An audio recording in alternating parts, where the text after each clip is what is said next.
Hello good morning student. आइए class 5 का chapter number 3 पढ़ेंगे और देखते हैं हमारे चैप्टर नंबर 3 का क्या नाम है। ठीक है बच्चों, आइए देखते हैं।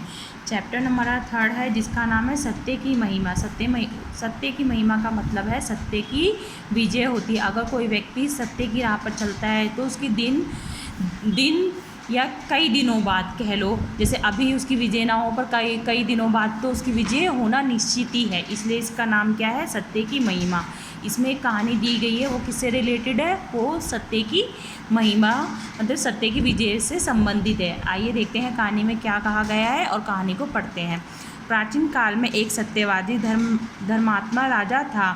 उसके राज्य में यदि कोई व्यक्ति अपना माल बेचने के लिए लाता और शाम तक उसका माल यदि नहीं बिकता तो राजा के कर्मचारी उसे खरीद लेते। लोकहित के लिए राजा की यह सत्य प्रतिज्ञा थी। इसमें कहा गया है कि राजा के महल के सामने कोई भी व्यक्ति अपना जब माल बेचने के लिए लाता था और अगर उसका माल नहीं बिकता था तो राजा के कर्मचारी जो होते थे उसको क्या कर लेते थे, खरीद लिया करते थे। आइए देखते हैं नीचे क्या दिया गया है। एक बार स्वयं धर्मराज मतलब कि इसको ये एक देवता थे जो ब्राह्मण का वेश धारण करने के लिए किसकी क्या लेने आए थे, राजा की परीक्षा लेने आए थे। तो देखते हैं आगे क्या कहा गया कहानी में। ठीक है बच्चों, वेश में घर की टूटी फूटी बेकार चीज़ों को एक पेटी में भरकर वहाँ लाए और राजा की परीक्षा लेने के लिए बाजार में बैठ गए।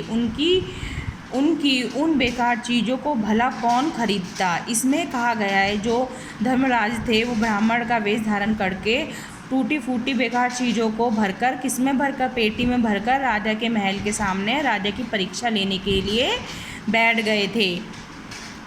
सायंकाल मतलब कि शाम के समय, ठीक है, सायंकाल होने पर राजा के सेवक बाजार में घूमने लगे। बाजार की सारी चीज़ें तो बिक चुकी थी। बाजार में बाकी के जो लोग और होते हैं ना वो अपनी सारी चीज़ें बेच चुके थे, पर जो धर्मराज थे उनकी चीज़ नहीं बिकी थी। तो आइए देखते हैं नीचे क्या कहा गया है। पर ब्राह्मण अभी तक पेटी लिए बैठा था। पेटी लिए जिसमें वो क्या लेके आया था, टूटी फूटी बेकार चीज़ें लाया था बाजार में बेचने के लिए। उसकी अभी तक कोई भी चीज़ नहीं बिकी थी।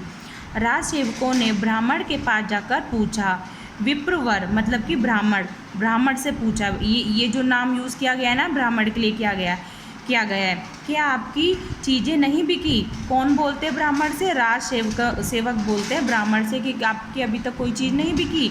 नहीं, ब्राह्मण ने उत्तर दिया, नहीं कि अभी तक मेरी कोई भी चीज़ नहीं बिकी। आप इस पेटी में बेचने के लिए क्या लाए हैं। जो राज सेवक होते हैं वो ब्राह्मण से पूछते हैं कि आप अपनी पेटी में क्या बेचने के लिए लाए हैं। उन राज सेवकों ने पूछा, इनका मूल्य क्या है। किससे पूछा, ब्राह्मण से पूछा कि आपकी पेटी में जो सामान है उसका मूल्य क्या है। ब्राह्मण ने कहा, मेरी इस पेटी में कूड़ा करकट अर्थात मेरी दरिद्रता मतलब कि निर्धनता, इसका मूल्य 1000 स्वर्ण मुद्राएं मतलब कि सोने की मुद्राएं। ठीक है बच्चों, इतना समझ में आ गया। आइए देखते हैं आगे क्या कहा गया है। ब्राह्मण की बात सुनकर राज सेवक हंसे और बोले, विप्रवर इसे कौन लेगा, इसका तो 1 पैसा भी मूल्य नहीं है। वहाँ के जो राज सेवक होते हैं वो हंसकर बोलते हैं कि इनको तो कोई भी नहीं लेगा और इसका तो कोई 1 पैसा भी इसका मूल्य नहीं देगा। ठीक है बच्चों, आइए देखते हैं आगे क्या कहा गया है। कोई बात नहीं, ब्राह्मण बोला, यदि इसे कोई नहीं लेगा तो मैं इसे वापस अपने घर ले जाऊंगा। ये बात किसने कही, ये बात ब्राह्मण ने कही। अगर मेरी कोई इस वस्तु को नहीं खरीदेगा तो मैं ये अपनी पेटी को वापस अपने घर ले जाऊंगा। नहीं, राज सेवक बोला। कौन बोला था बच्चों, राज सेवक। आप ज़रा रुकिए, हम महाराज से बात कर ले। ये कौन बोलते हैं, राज सेवक बोलते हैं। किससे बोलते हैं, ब्राह्मण से बोलते हैं कि आप कहीं मत जाइए, आप अभी यहाँ रुकिए, इस बारे में हम अपने महाराज से बात करके आते हैं। राज सेवक ने राजा से जाकर सारी बात बताई। किसने बताई, राज सेवक ने अपने महाराज को सारी बात बताई। राजा ने कहा, ब्राह्मण देवता को अपनी चीज़ें वापस ना ले जाने दो। जो राज सेवक ने राजा से जाकर सारी बात बताई। राजा ने कहा, ब्राह्मण देवता को अपनी चीज़ें वापस ना ले जाने दो और मोल भाव कर चीज़ें खरीद लो। जो राज सेवक होते हैं राजा से पूरी बात बताते हैं ब्राह्मण के बारे में। तो जो राजा होता है वो कहता है कि उसकी जो वस्तु है उसका मोल भाव कर लो और उसकी सारी चीज़ें आप खरीद लो।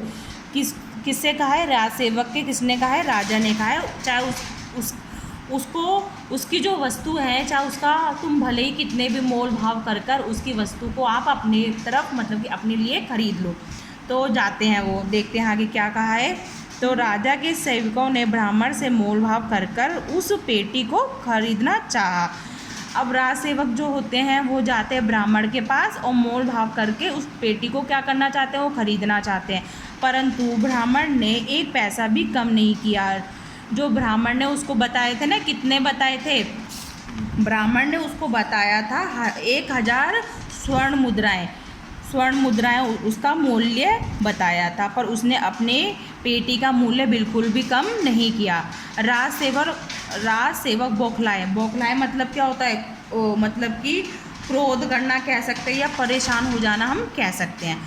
पर विवश हो गए। राजा की आज्ञा थी, उनके सत्य वचन का प्रश्न था। आखिरकार राज सेवक ने 1000 स्वर्ण मुद्राएं देकर वह पेटी खरीद ली और उसे राजा को लाकर दे दिया।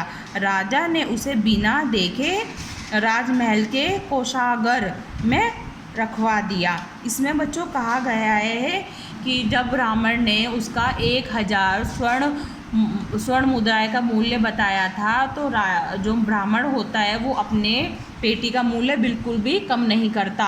और राज सेवक जो होते हैं उस बात पे क्या हो जाते हैं? परेशान हो जाते हैं, बौखलाने लग जाते हैं। पर राजा के वो वचन सुन के आए थे कि कितना भी तुम मोल भाव वो करे, वो मोल भाव कर कर क्या लेके आने, तुम्हें उसकी सारी वस्तुएं खरीद कर लेके आनी है। तो राज सेवक जो होते हैं 1000 स्वर्ण मुद्राएं देकर वो पेटी खरीद लेते हैं और वो पेटी ले जाकर किसको दे देते हैं? राजा को दे देते हैं। और राजा बिना खोले उसको क्या करते हैं? बिना खोले उसको कोषागार में रखवा देते हैं। कोषागार मतलब होता है बच्चों खजाना। जहाँ पे खजाना रखा जाता है ना, वहाँ पे वो पेटी रखवा देते हैं।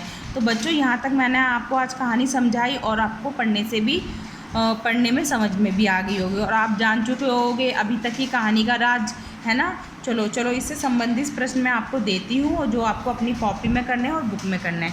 बच्चों इसमें से आपको शुरू के कोई 5 शब्द करने हैं, किसमें करने हैं? कॉपी में करने हैं। और इससे संबंधित मैं आपको प्रश्न देती हूँ जो आपको किसमें करने हैं? बुक में करने हैं। तो बच्चों प्रश्न नंबर पहला है, जो निम्नलिखित प्रश्नों के उत्तर दीजिए। ये का और खा पाठ आपको पढ़ना है और उसका आंसर इसी में लिखना है। और क्वेश्चन नंबर 2 जो है खाली स्थान है बच्चों, आपको वाक्य पढ़ना है और वाक्य में डैश दिया गया है, उसमें सही शब्द का प्रयोग करके वाक्य को पूरा करना है। ठीक है बच्चों, ये 4 क्वेश्चन है जो आपको घर से अपनी किस में करने हैं? पुस्तक में करने हैं। जब लाइव क्लास होगी तो सारे प्रश्न आपसे पूछे जाएंगे। ठीक है बच्चों, आज की क्लास बस इतनी ही। ठीक है बच्चों, आज की क्लास इतनी ही।